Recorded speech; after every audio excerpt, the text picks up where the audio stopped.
What is up, everybody? We're back with another video. We're doing a link tattoo, and I'm actually doing this one with a cheap Dragon Hawk machine. How much was this thing? For the kit of the machine, like $80. Like $80. Pretty cheap. And this, I wanted to try it first of all because I've tried these machines a couple of times with just like small outlines, but I wanted to just give it a try on a whole tattoo because I wanted to show you guys that you can start with supplies that are not necessarily the most expensive, and you can still get a good result out of your tattoo. So I just wanted to demonstrate that, and I also wanted to test the machine because, like I said, I tried it the other day and I really liked it, so I just wanted to give it another go this time. But we're just starting out with the outline, and I'm using a 3 round liner. This is actually, it's a buck pin round liner, so it's a 10 gauge because these lines are pretty thin, and I just want to make sure that they don't go too thick whenever they start healing. So I just want to make sure that I take that into account for this tattoo. And I like what I got so far. I mean, possibly, I don't know if maybe I might switch to even a smaller one at some point, but there are definitely some parts of this tattoo where I will be using a single liner because the lines are so thin. But yeah, just right now getting through with the fingers. I normally try to get a good stretch on my stretching hand, but because this is a pretty flat surface, this skin is already pretty tense, so I don't have to worry about it so much. Even though I still have the habit of keeping my hand there, but for the most part, you don't really need to stretch so much in this area.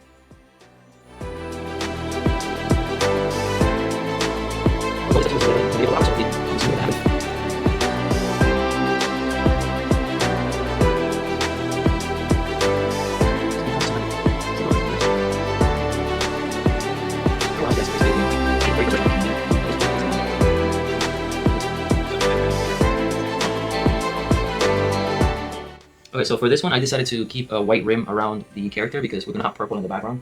But some of the colors here are kind of dark, so it's just a good device to sometimes just leave a white rim around. And I just figured that was gonna create just a bit more contrast for this piece. So that's why I went ahead and decided to make that decision. Imagine that. I thought of everything. Yeah. But yeah, I mean, these are the things that kind of set you apart. Kind of, no, they do set you apart as an artist. It's those decisions that you make throughout the tattoo, because you can have the same design, 2 different artists do it, and it just looks completely different. And it's just those little decisions that add up to the final result. So you always want to think through your process and make sure that you're thinking ahead and that you're also thinking about the longevity of the tattoo as well. That's something that I always like to take into account.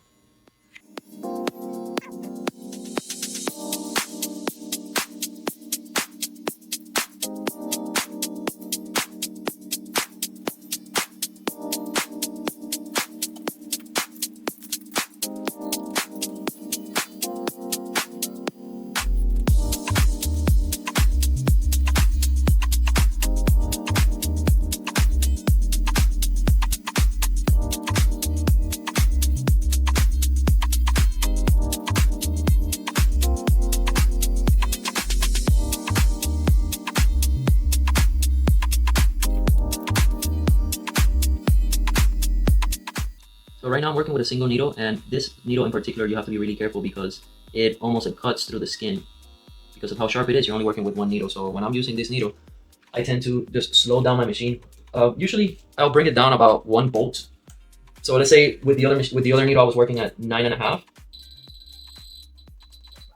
With the other needle I was working around 9.5 or 10. With the single needle I'm working at 8. Because again, the skin does not make too much resistance to it because it's just a single needle. So in that case, you have to just slow the machine down, slow it way down. So now I'm back with my 3 round liner. I'm basically doing the outside with a 3 round liner, and then the inner details are going to be done with a single liner.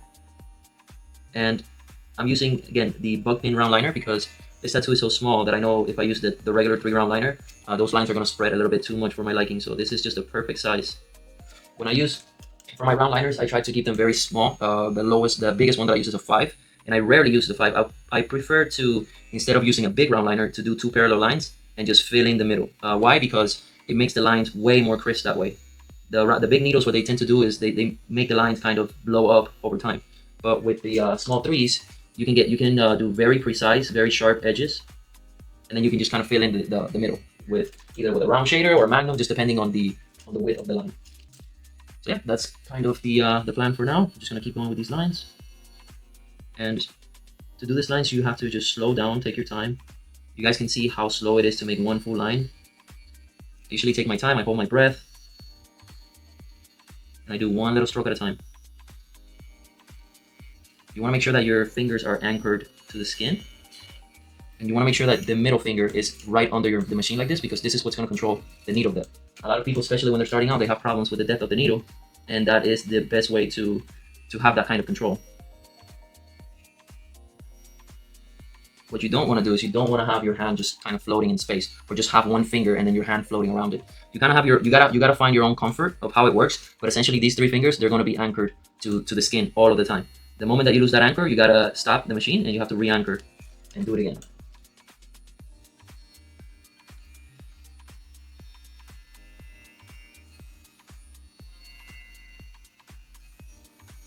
And notice, guys, how I'm reworking the lines. Sometimes, most of the time, it's not enough to just do one single line. Usually, when those lines heal, they will look amateur, basically, because you will find little holes or inconsistency in the line. So it's very important that after you do the line, you're gonna stop, you're gonna clean the area, you're gonna examine your line, and you're gonna make sure that it's crisp, that it's black all the way through, that it's pretty even as you can make it. At the end of the day, we're working with our hands, and it's never gonna be perfect, and you shouldn't have those kind of expectations, but you do wanna make it as crispy as possible. So take your time, do it right. And always, always, always, at the end of a group of lines that you're working, make sure that you revise your lines, okay? Just make sure that you check them, check your work, make sure it's good, and then move on to the next area. Don't move on from one area without checking your lines, because what will happen is you're gonna have a bunch of random lines that are all uneven, and now you are going to basically lose track of which lines are good and which ones are bad. So just finish one section and then check your lines.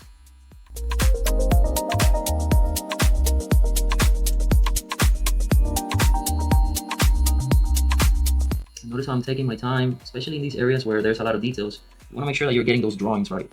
So slow down, take your time, look at your reference a couple of times, and make sure that the elements are actually overlapping the way they're supposed to, so that the form looks real. Even though it is a 2-dimensional drawing, you can still make your forms look real if it has the correct drawing. So make sure that you're also checking the drawing, make sure that it's all looking correct. Okay, ready for a little session. Yeah.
So one of the biggest mistakes that I see people who are just starting out, like new students, make is that they don't have strong understanding of drawing and form. So they'll miss simple things, like, for example, let's say we're doing this collar right here on the neck, and the collar needs to overlap the strap that he has on his chest. And a lot of people, because they don't understand what they're looking at and they're simply following a stencil, they will make mistakes like that, and then they might overlap the strap over the collar, or just something similar to that, like a similar mistake to that. And it's, again, because they have a hard time seeing shape and form in a 2-dimensional space. Like, you got to be able to understand how form looks and feels in a 3-dimensional form is supposed to look and feel on a 2-dimensional space. So that is something that you have to develop as a skill, and the best way to do that is just by sketching. To doing a lot of sketches from real life. Like, if you can set up some still lifes and you can sketch them.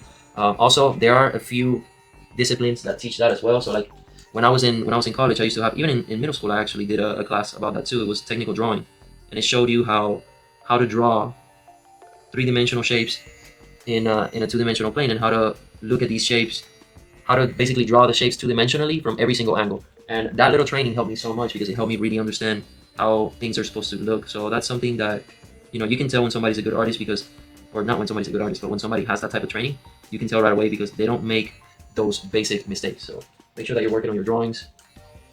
Make sure that you're setting up different objects so that you can draw them and you can begin to understand how things actually look. That way you're not just relying on your reference, because the reference can be deceiving sometimes, especially if you don't have the ability to see it properly.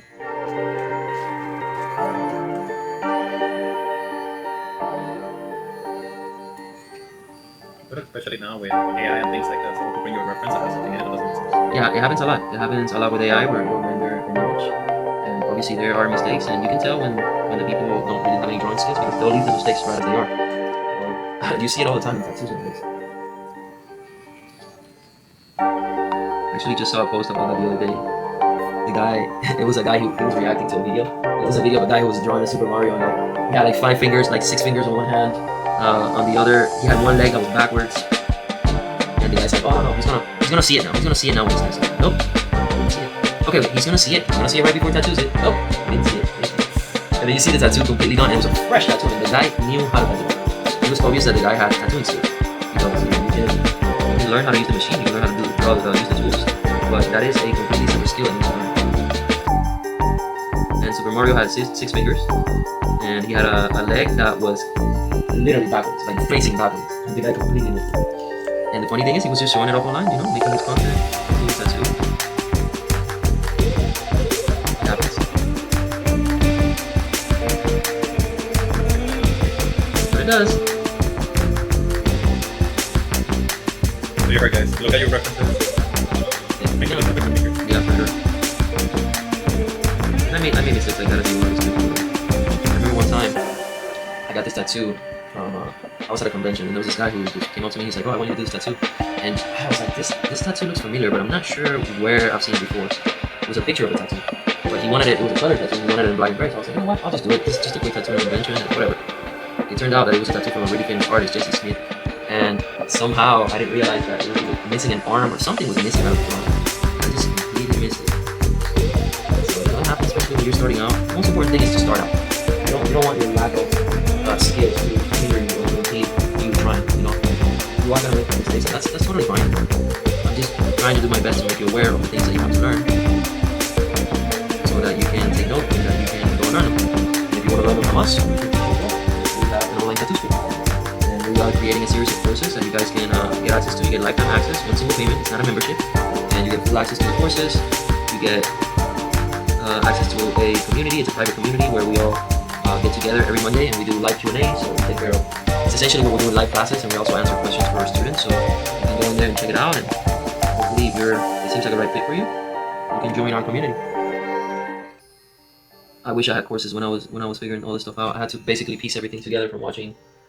Not that many YouTubes, because there really wasn't that many YouTubes back then. Like, not that many YouTube videos. There was a couple of them. There was one from a guy called Nico Hurtado. I don't know if some of you guys may be familiar with him. He was a very famous artist at the time. He was basically one of the pioneers of color tattooing, and he was amazing. And there was another guy, Carl Grace, who was doing black and gray. And I learned a lot of tips from those two guys just by watching their videos. So just by watching this, you can get a lot of understanding of how to tattoo. But it's always, if you want to go that extra mile, I'm basically in all of my courses.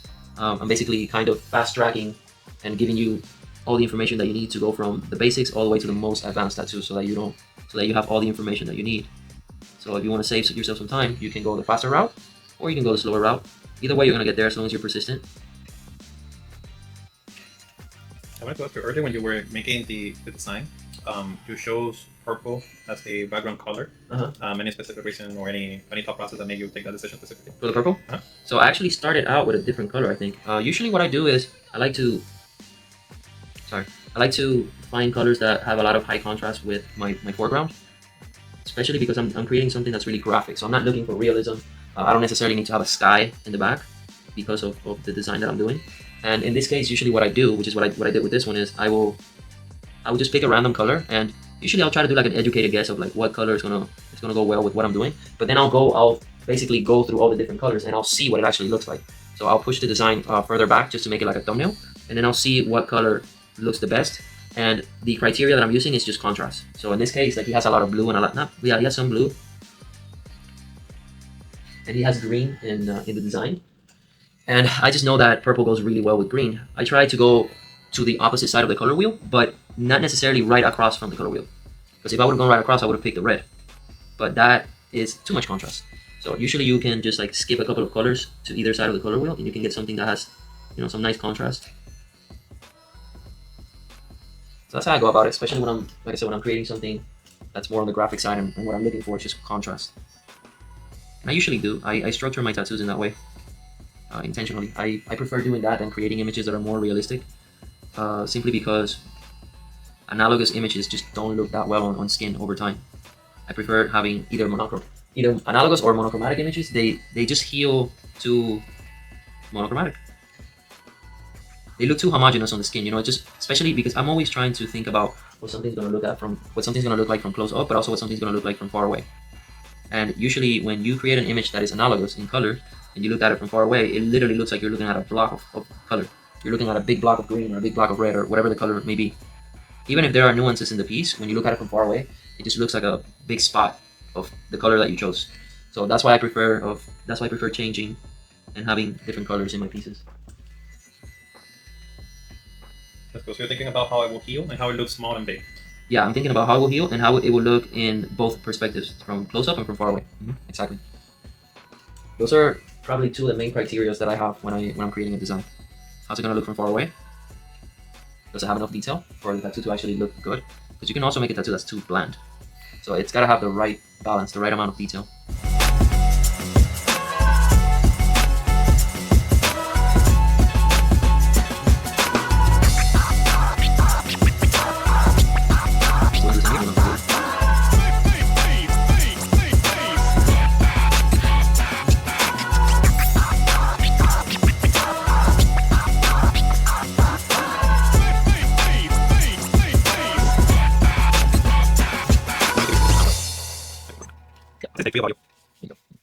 We learn. It's an iteration process. See, everything in life is an iteration process. We're trying to create some content right now. We're testing different ideas, and we don't know, and we're figuring it out. It's all part of learning.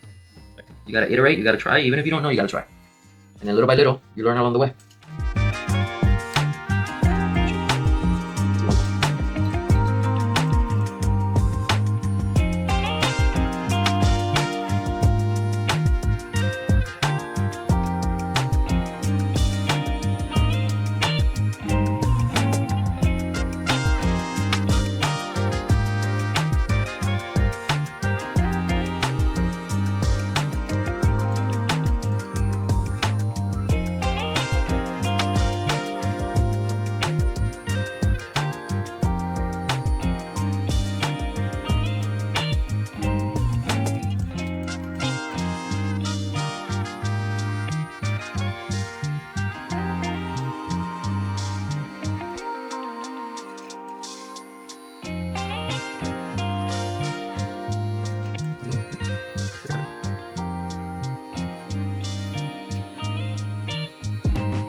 Oh yeah, that's what I did. Yeah, that's why. Of course, it's the whole idea behind TattooSkuul, bro. It's more about like really figuring out how to achieve success, not just be a tattoo artist, because anybody can be a tattoo artist. But it's like, can you really take this to a level where you can have a comfortable living out of it? You know, that's really what it's all about. Because, like I said, like I had a phase in my career where I was doing amazing tattoos and I wasn't making money because I didn't know how to monetize. I didn't know what I was doing. I didn't know how to monetize. I didn't know how to market. I didn't know how to charge. Like all of those things, they're just another set of skills that you need to figure out to be a successful artist. How to be organized, how to run your business. It's not just tattooing. Because when people started tattooing, not when people started tattooing, but like when I started tattooing, I feel like tattooing was at a phase where you could be a tattoo artist, and it was more of like your hobby that paid you really well. It wasn't necessarily a trade or a career, because there wasn't enough competition. So you could just be like the good tattoo artist in the neighborhood or your city or whatever, and you could just do really, really well just by that. That's not enough anymore. You have to be really good. You have to know how to do social media. You have to know how to handle clients. All of that. You have to create a good client journey for your clients. All of these things you have to think about in order to really have a successful business. But the number one step, which is what I am mostly focused on right now, and is what I'm emphasizing in these videos, is you have to be really good at tattooing first and foremost, because that is your product. If you're marketing a bad product, you're doing yourself an injustice. You're doing your clients an injustice. So it's really important to be an excellent artist first and foremost, and then you can focus on making the best out of running a lucrative business. Most people, they want to run before they walk. Yep. And the problem with that is that you can't. I don't know if I'm sure there's a very good idiom here that I don't know, but it's like you can't run faster than whatever. You can't outrun that thing. I don't know. But yeah, you gotta learn how to walk first, and then you run.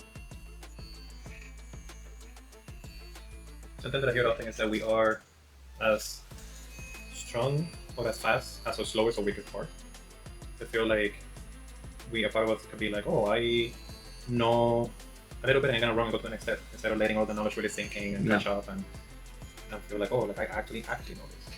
Or like how they say in Spanish, to put the carriage in front of the horses. We're all in a rush. To, I guess, instead of enjoying the learning process, we're in a rush to set it already. It's not just that. I mean, it's, in a sense, we live in a system, in an economical system, financial system, that to some degree forces us to rush, to do things in a hurry, to try to pursue careers because they make good money. And tattooing, especially, has become a very popular career because you can make very good money. But that has also led to people who are not ready to be tattoo artists, or who don't even have the vocation in the first place, to start doing something that they have no business doing. And the only problem with that is that it just ends up hurting the industry at the end of the day, because every time a client has a bad experience, that is a missed opportunity. That is somebody that is likely to never get another tattoo. Somebody that is going to talk bad about tattoo artists, rightfully so, because a lot of tattoo artists are a bunch of shitheads. And it doesn't help any of us. So it's our job as artists to uphold what it means to be a good tattoo artist, to be a good person, to treat people the way they deserve. All of those things, it's not just about you as a person, but it's like you're doing it for the people that come after. But again, they don't teach us all that in school. You always want to leave the world better than you found it, right? At least that's something that I try to go by. I don't always succeed, but whenever I'm conscious and I'm making conscious decisions, that's one thing that I like to do. I like to leave things better than I found them. I don't always succeed, but I try. No one succeeds all the time. We're not meant to be perfect. But I would mind success.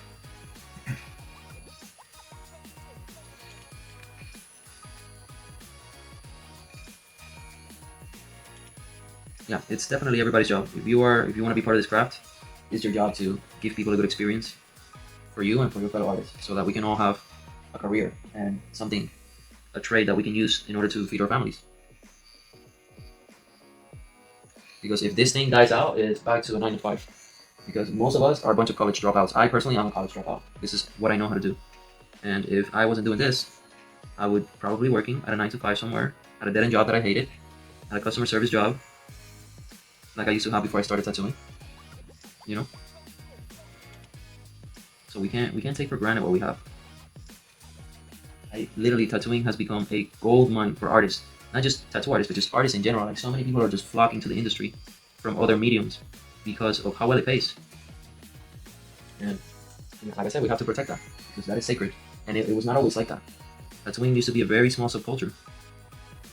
And it was for the weird and for the rare, which means that there wasn't a lot of money in it the way that it is now. because now it's mainstream. But the same way that we got here, the same way that it can go away. And that's the kind of those are the kind of principles that we want to espouse in tattoo school, and we do espouse them.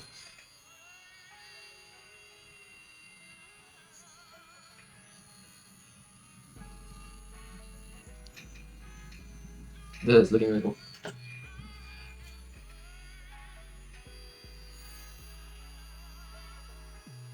I thought that I'm not going to be as thin, but as pretty. No, you'll get there. Practice makes perfect. Trust me. I feel like through you, I feel like I'm improving very, very quickly because I actually know what I'm doing thanks to you. Yeah, I mean, I'm definitely saving you time for sure. But that's the idea of having a mentor. Yeah, and I think that's priceless. Someone that can teach you well, that can dedicate the time to see exactly what you need, like how you're doing. The problem is that it's very difficult. It's very difficult for artists to do that, for other artists. Yeah. Because most of us, we live a fast life. You know, we're in a hurry. Everybody has a family. You know, most tattoo artists who are successful, they have a business. You know, they're busy dealing with their business, dealing with their clients. It's very difficult to actually try to, you know, help people out and teach them and sit down and develop a curriculum of information that people can consume. All of that requires quite a bit of time.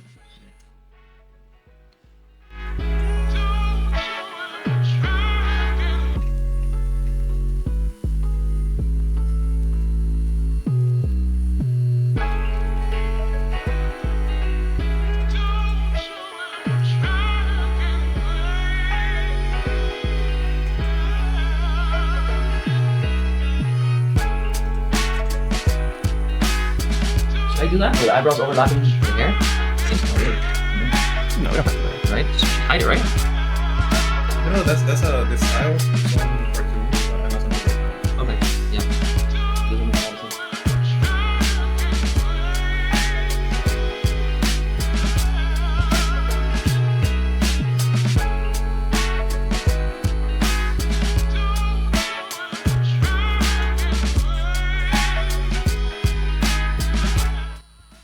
This is why it's so important to learn how to maneuver a single liner. Like, there's no other needle that could do the job that I'm doing right here with this. And a lot of artists don't even have a single liner in their kit. It's super important to have them. It is the hardest needle to maneuver, but you need it, especially for things like this. There's no other way of getting this right. You can try doing it with a 3-round liner, and you can go very superficial and get it done, but it's not the same. Especially when it heals like crap. This thing is gonna heal literally just like that. It might get just a tiny bit thicker, but you won't notice it.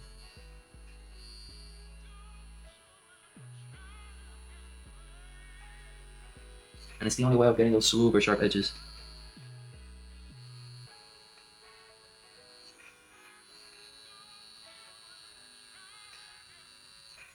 Okay, so here we're also going under, right?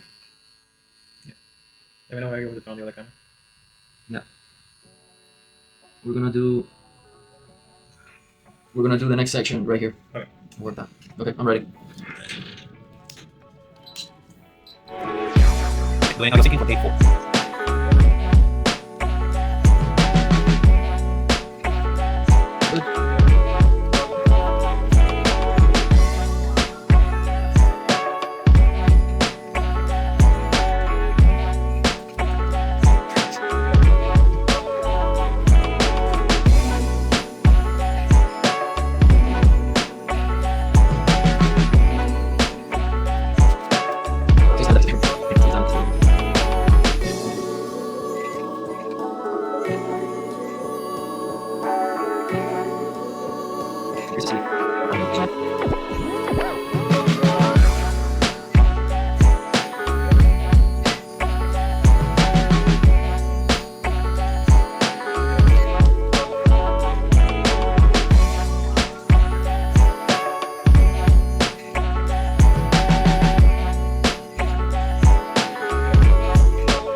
Excuse me.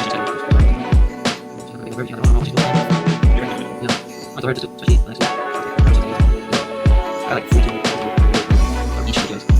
Yeah, I mean, do local content as well. Yeah, so let them be on. You know, that's working for over years. It's not like decisions for other reasons. That's also designs. And we actually think somebody was somebody permission. And I feel like that's the case with him. He's very talented at what he's doing. He seems somebody to give him that push, you know. And he's not turning up when he's making like 700 session. And he should be making 1,000 at least. Look what that goes. And you know, he's making a decision to just be home. He wants to go to this and be able to be home. And it's basically I really like thinking it goes to that same choose and that same situation. Not to get that, but you know, just dying to make money and you know, trying to go to venture doing work because really money. But he's doing enough. He's going to make 6 cents in money. I don't want to he goes, I'm here, and also, I've been seeing 5% a year, like my weekends are sacred. Weekends are weekends, and you know, never giving as much enough money, but never stopping doing well. And honestly, they're playing some shit along with you. There are people who are for that, and maybe they're really good at websites, or even popular, they just think something about different, they talk about this, but it's not necessarily what you might do. Not at all. They do this, they talk about and they thought you were really good. It's really awesome.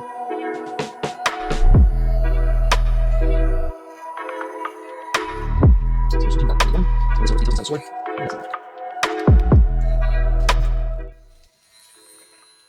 So the reference, all of this right here has, this is actually outlined in color, but I think for a tattoo, it's gonna look better if we do it all in black. So again, those are like little decisions that you make as you go through the tattoo, and it just goes to show like you don't have to really go by the reference. The most important thing that you want to get out of the reference is the shape of the drawing, the structure. And it also depends on like how in-depth you prepare your references. I in particularly really like preparing my references and doing my tattoos as close to the reference as possible, because that way I don't really have to think too much to the process. I can just follow what I already prepared, and it just makes my work that much easier when I'm tattooing. But you can still improvise a little bit while you're tattooing, and you can make adjustments that are going to make the design stronger, because making those changes inside the design would just be kind of a waste of time. So these are little changes that I don't necessarily do during the design process, just because I know I'm going to handle them while I'm tattooing. But I did take care about 90% of the design during the designing process. And these are just the little extra things that I do because I understand what my limitations are with tattooing, and I understand what looks good and what's going to last and what's going to look, you know, bad if I do it.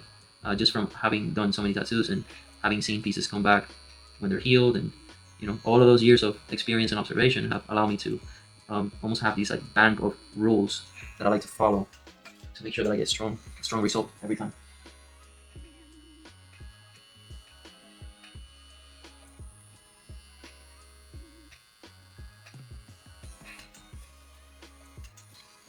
Okay, so I'll go back to my 3. With the sword, I'm going to be very, very quiet because I need to make sure that thing comes out straight, like it has a heart on.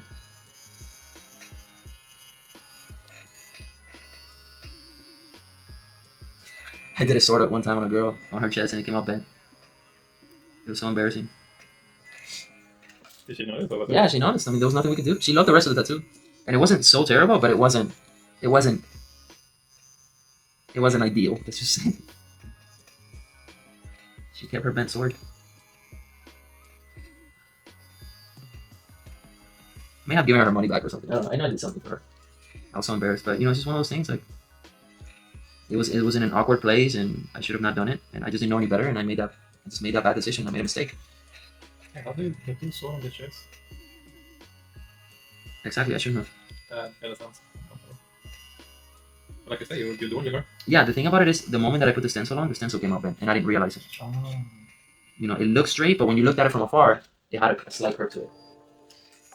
And you know, I just did it. You didn't notice the 6th finger. I did not notice the 6th finger. Exactly. Yeah, tattoos are... they're never perfect, you know? All we can do is just mitigate the imperfections and try to hide them as much as we can. Yeah. Because it's never, doesn't matter how many years you've done it, it's never going to be perfect. And it also depends on your level of precision. Like some people have better, more acute motor skills than others. Simple as that. You're just born with it or you're not. Just like some people can see 20/20, other people cannot. I can only do as far as my senses and my motor skills allow me to. Maybe there are some people that can do better, so that's something that you also have to accommodate when it comes to like developing your skills. when it comes to developing your skills, like that is a big thing that you have to take into consideration that I feel like a lot of people don't. And that's why I'm not a big proponent of doing these like how-to tutorials where it's showing you like, okay, now do this way or do that way, because like that's not gonna work for everybody. Not everybody can follow the same hand movements. Not everybody has the same motor skills. Not everybody has the same precision. So you have to really understand what you're capable of, and then you have to build your process off of that, so that you can do the best that you can do, not the best that somebody else can do. Because you don't want your tattoo process to be painful. Like I've created my tattoo process specifically to have like a comfortable experience while I'm tattooing. There's a bunch of different tattoo styles that I choose not to do, not because I'm not able to. They're just not comfortable for me, and I'd rather not do them. Like I've done, for example, hyper-realistic tattoos. I've done them, I can do them, but I don't enjoy it. They're very uncomfortable. I'm very tense through the whole process, and it's just not the type of experience that I want to have on a daily basis for my work. So I've adjusted the way that I do realism to a way that it makes me comfortable and I enjoy it.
Yeah, important things to have in your studio. You need some butt cushions. You need some pillows for your clients. Always you should have pillows for your clients. And just try to make the experience as comfortable as you can for the person, I remember when You should always have water, you should always have snacks. That is brilliant to have snacks. I always bring snacks when I get tattooed. Yeah. But that does feel like extra professional if it's Yeah, already of available. course. I've seen a couple of shops that they also set up like I guess like a TV with like different channels, but the way you want to watch Rick and Morty or whatever, and they put something to keep you entertained while they set up. Yeah. Or sometimes even something to watch while you're getting tortured. Yeah, it's good to have a TV, just something. Even though most people come and they're on their phone most of the time anyways. Most people don't watch the TV here, even when I put it on. But it's good to have, it's good to give them options. Hey, everybody's obsessed with I set up the PS4, nobody ever used it. Because usually people don't even come with their kids. People don't even have kids anymore, first of all. But the people who have kids, they don't really bring them to their sessions. Most people come by themselves to their sessions. Especially when they've been getting tattooed for a long time. They know how it is. They know the drill. Yeah. So it's like they don't want to bring their family member because they know they're just going to be there bored. So everybody stays at home. They come by themselves. And yeah, people usually bring their own water, their own snacks. But it's good to have stuff. Some refreshments, maybe even some beer for people like drinking.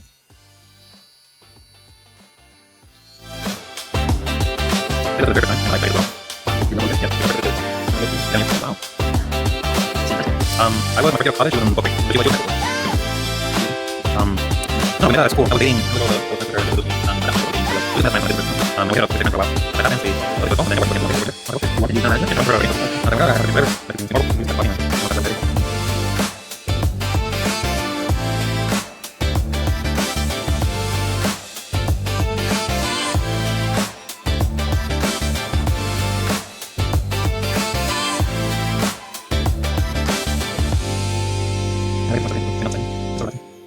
meditation.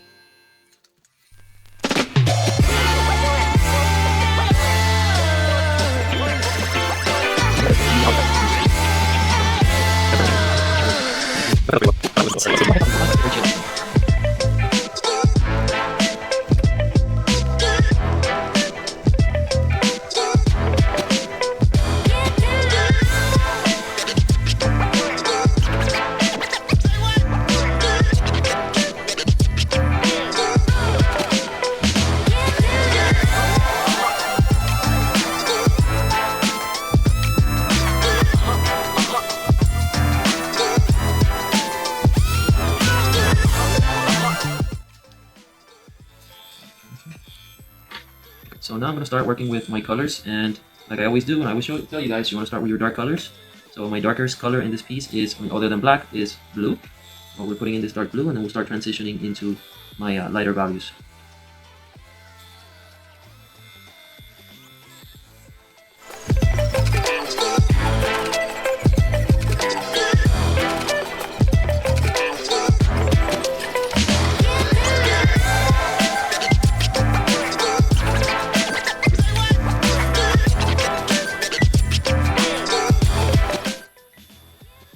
Okay, and now I'm using my Magnum on the side just to get into the small crevices, so you don't necessarily need an outline or a round shader in order to do the tight work. You can just simply grab your Magnum, turn it on the side, and you can get into pretty tight crevices. And this is a 5 Magnum that I'm using, which is a super versatile needle because it almost gives you the ability to do things that a liner or a round shader would, but it behaves like a Magnum. So you can fill in bigger areas, but you can also get into really tight areas. So it's a great versatile needle. I actually just started using it a couple years ago, and I absolutely love it. It's definitely a must in my needle set. It's a great needle to use. But now I'm going to switch to something bigger because we're going to work on this bigger side right here. So the bottom of the hat is, one side is basically a dark blue, the other side is like a yellow-orange. So I'm testing, as you guys can see, I'm testing in my glove just to make sure that I'm getting the right color. And always, if you're ever going to do that, just make sure the machine is off. You can do a quick swipe and you can do your color test.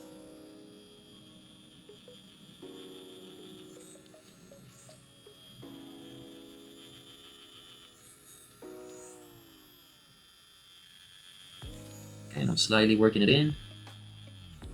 Slowly, because I want to make sure that I get really tight into these areas and I don't mess up. This shape that it has is important because it is following the light of the hat. So I have to make sure that the shading follows the form of the hat because light follows the form. So I have to make sure that the shadow here is following the same silhouette as the shape of the hat.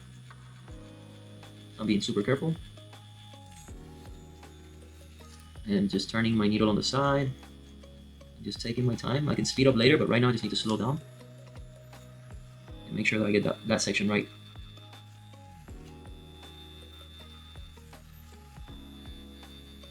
Looks really nice.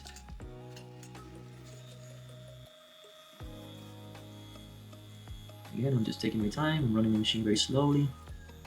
I'm also being super careful because of this part, specifically of the leg that we're working on. The skin is particularly thin, and I don't want to overwork it because you can actually make holes on the skin here if you go too, not necessarily too deep, but if you work your machine too roughly, you can create holes on the epidermis, on the upper section of the upper layer of the skin.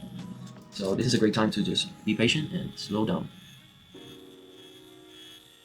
And also you may want to, if you don't have a lot of practice, you may also want to hide the needle just a bit, again, because this layer of skin in particular, because of the part of the body that we're at, it's extremely thin. So you can go really deep very quickly.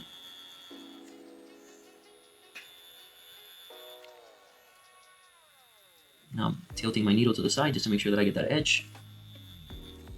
Voila.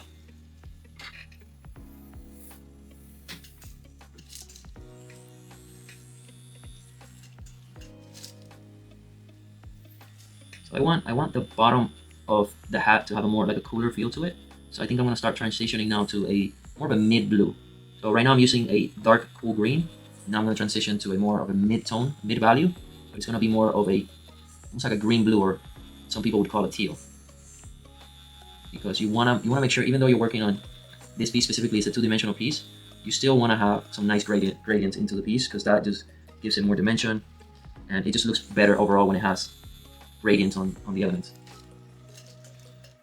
And just again to remind you guys, like right now I'm working with a Dragonhawk machine that is less than $100. Okay, so you don't need super fancy tools to get the job done. The most important thing about tattooing, other than the machine itself, you can't have a crappy machine either. You gotta have something decent. But these machines are really good actually, and the most important thing is what's actually going inside the skin. So you gotta make sure that you get good needles for the pieces, and you have to get good ink, good quality ink. Those are the two things that you cannot skimp on.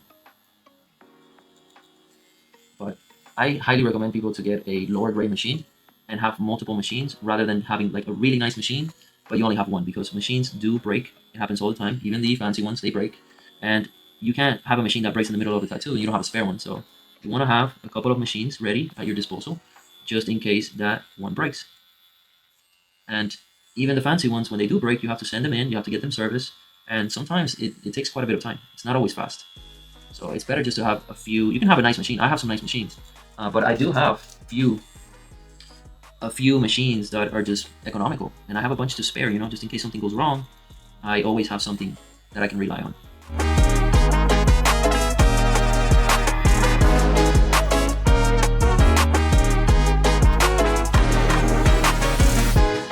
So now I'm gonna get through the rest of the sections that have a similar color, because again, that is my darkest color. So I just wanna get through with everything that has that same color. That way I can move to something else. I'm gonna knock these strips out, these bandages that he has in his glove. They're like wraps, rather.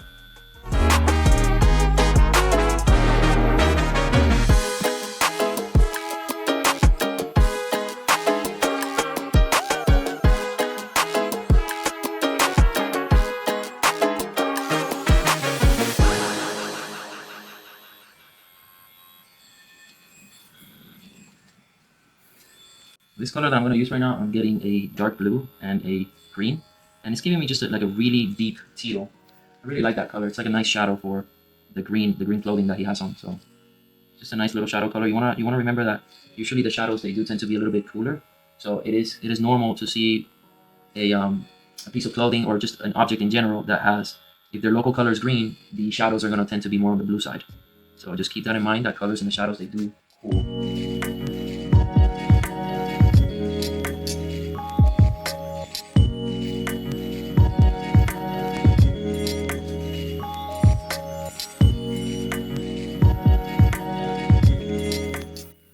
Notice how I'm going over the skin several times, okay? Like even when the color's in, you want to make sure that you go over it a few more times just to make sure that your color is very, very well saturated and you don't have any spaces or any holes that are left uncolored or untattooed.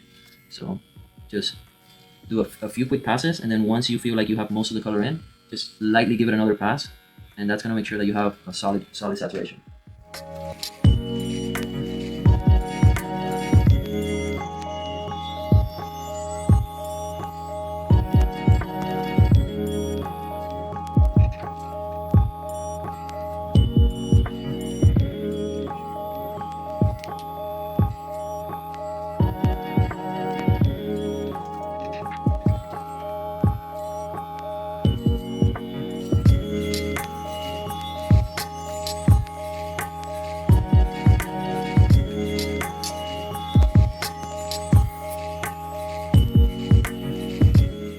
Notice that I'm doing everything with my 5 mag, okay? So all of these little small crevices that I'm getting into, it's all getting done with the same needle. So just so you guys know how versatile this needle actually is.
Now we're going to start working on the sword just to get it out of the way. Actually, I can't get the whole thing out of the way because some of the colors on it are very, very light, and I'm not going to be able to get to those until I finish some of my darker colors. But let's go ahead and turn this one on.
Everything's painted red when blood comes out.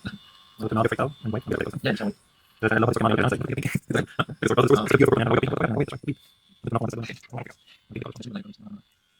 Wait, let's not feel. Not even that. Let me see that.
So if you really as a student, you need to learn tattoo, it's really high value shop. So it's not about it, you know what I mean? Because all these schools are brand new, like, no, it's like, they're telling you this thing, and you just get like, I don't know what the fuck.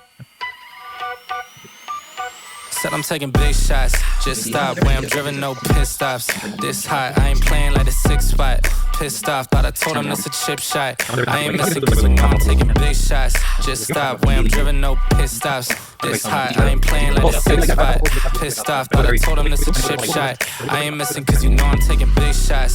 They been trying to get me cheap like a thrift shop, but I told them it's my time, check the wristwatch. They been talking way before they even doing something. Whoa. If they wanna play, let's get a tip off. Ain't no silver lining, dawg, this some rose gold. Getting new money, I'm a old soul. Yeah, I get it bouncing like a pogo. Whoa. And I'm too cold like Frozone. And my chick elastic, girl. Told them we ain't in the bacon, this ain't plastic, girl. Bought a new whip and cash on my taxi, girl. Way I'm shooting like step on my passive, girl. The way I'm playing the field, I'm in a league of my own. And now they all in their fields, I got them all on my phone. But dog, I'm hitting the climb, I got no time on the low. Way I'm shooting is messy, the way I'm hitting the goals. I'm taking big shots, just stop. Way I'm driven, no pit stops. This hot, I ain't playing like a 6 spot. Pissed off, thought I told him this a chip shot. I ain't missing cause you know I'm taking big shots. Just stop when I'm driven, no pit stops. This hot, I ain't playing like a 6 spot. Pissed off, thought I told him this a chip shot. I ain't missing cause you know I'm taking big shots. I just left, but you know I'm coming back though. And you know I don't play by my rags though. Now go and turn it up to the max, whoa. Send a paper to me now like a fax, whoa. Got 2 phones ringing out the hood now. When I'm in the city, I get looks now. I was going bad, but I'm good now. Said I had to go and put my foot down. Told them I'ma get it and go. Even in the summer, man, they knowing I'm cold. I got a couple checks coming that I made out the flows. Might get a couple more popping if I do it some more. I gotta do it for real. Said I'm back in my bag. All my digits are climbing just like they all on a dash. And they tell me slow down, cause dog, I'm moving too fast. Might go and caught me a Tesla, cause dog, I still got a gas. Said I'm taking big shots. Just stop where I'm driven, no pit stops. This hot, I ain't playing like a 6 spot. Pissed off, thought I told him this a chip shot. I ain't missing cause you know I'm taking big shots. Just stop where I'm driven, no pit stops. This hot, I ain't playing like a 6 spot. Pissed off, thought I told him this a chip shot. I ain't missing cause you know I'm taking big shots. Just stop where I'm driven, no pit stops. This hot, I ain't playing like a 6 spot. Pissed off, thought I told him this a chip shot. I ain't missing cause you know I'm taking big shots. Just stop where I'm driven, no pit stops. This hot, I ain't playing like a 6 spot. Pissed off, thought I told him this a chip shot. I ain't missing cause you know I'm taking big shots. Yo, yeah, it's White Tizzy, back again. Billing it, however long it takes, man. I'll still be here, you know what I'm saying? Yo, new year, new money, but it's the same old me. Need the other, don't come cheap before I get big gold teeth. They wanna play with sticks and stones, I'm calling them Jamie T. Up chasing coins like Sonic, could trust me, they don't sleep. Play my songs out of whip, she said keep that shit on repeat. Gotta calculate steps, I gotta take a step back and breathe. Life got busy, I turned 18, moved out, all that I had was a dream. Wanna see all of my people free, but I ain't Martin Luther. I just get on the stage and sing. Better be ready for stress that all of that paper bring. ADHD, I can't wait for shit. Do my own thing, I hate the script. My man looks like a clone of my man, really he ain't got drip. If I pull up, I'm trying to get paid. 10 toes down, I want set pays. Hop in the booth, the beat get laced. I make it look easy, mate. Can't break down and cry, I put in blood, sweat and years. It's only when you face your fears, you watch them all disappear. So, bill it, let man cook, no skillet. Bill it, lick it, roll it up and I lit it. Bill it, in it, pop you ready if you're with it. Billing, but I ain't finished. 10 years on, I'll be still it. Bill it, from the ground up, man, bill it, stick with it, see results in a minute. In it, you're tripping, this kid ain't got no limit. Billing, but I ain't finished. Kept my head down, I'm still it. Do it for me, you do it for them. Don't need saving, which one spent? Ain't joking, nah, I'm being gen. I think you got too many friends. What's done in the dark will come to a light in the end. Don't worry about me, I'm walking dead, but I ain't going out like Glenn. Addictive personality, so she come round again. I don't sound like them, I see man on stage and the crowd was dead. I stay out of the way and not in my head, did that and I made 5k. But I need 100 times that number so I can put it away to bill it, let man cook, no skillet. Bill it, lick it. Rolled it up and I lit it. Bill it, in it. Bop, you ready if you're with it. Billing, but I ain't finished. 10 years on, I'll be still it, yeah. Bill it. From the ground up, man, bill it. Stick with it. See results in a minute. In it, you're tripping. This kid ain't got no limit. Billing, but I ain't finished. I kept my head down, I'm still it.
Leider,